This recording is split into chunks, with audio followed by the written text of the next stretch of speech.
Well, so the solution is the most elusive a goal on the horizon, because what we need is a new operating system. And Right.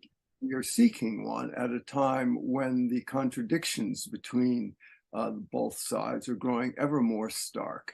And an example of that, of course, is most graphically illustrated the last 3 days when Xi Jinping was in Moscow.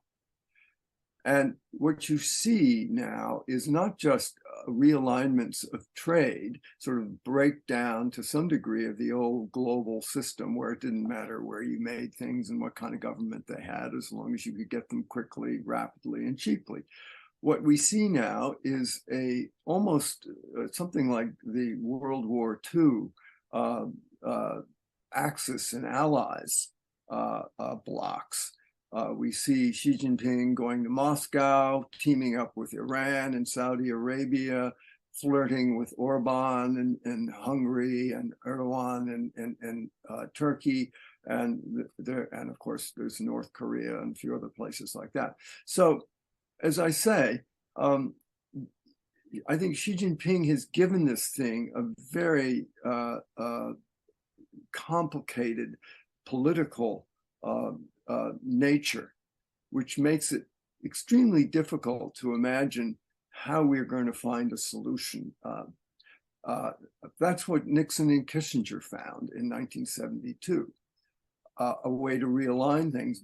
But then there was the common enemy of the Soviet Union, which at that point, Russia, China was very opposed to. We don't have such an obvious geopolitical enemy to gang up together against.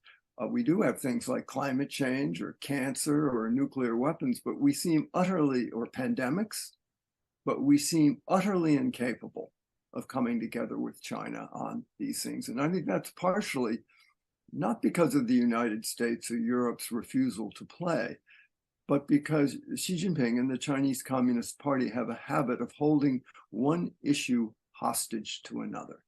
In other words, we won't play on climate change with you if you don't hand over Taiwan, the South China Sea, the East China Sea, one could go on. So that's where we are. And it's a very different and infinitely more hostile relationship than we've had over the last few decades. Does this make us more like China?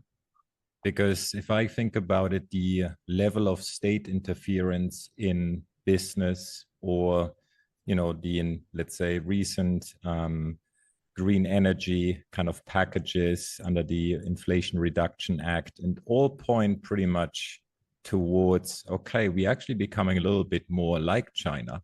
We are controlling more and more the commanding heights of the economy and steering it towards increasingly national interest. Do you see that, or would you disagree with that? No, I think that's well said, and does describe what's going on. We are now adopting industrial policies that are not so dissimilar from sort of the centralized command and control of the state, which characterizes China. Even the Republicans, which are massive free traders traditionally, and find it abhorrent to have government intruding into things, now are saying, well, almost saying whatever it takes, if we need some government organization, intrusion, economic help, to best China, to compete with China, maybe even to beat China in a war. A very sort of,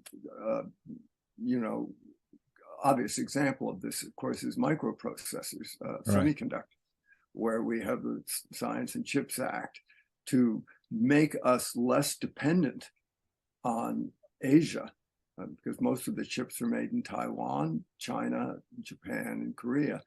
We've forfeited our supply chains.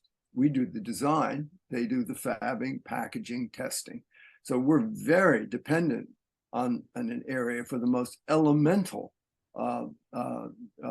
element in our whole industrial process and our whole Internet of Things life, on the region of the world, which besides the Ukraine is the most dangerous and the most fraught, particularly the Taiwan Straits.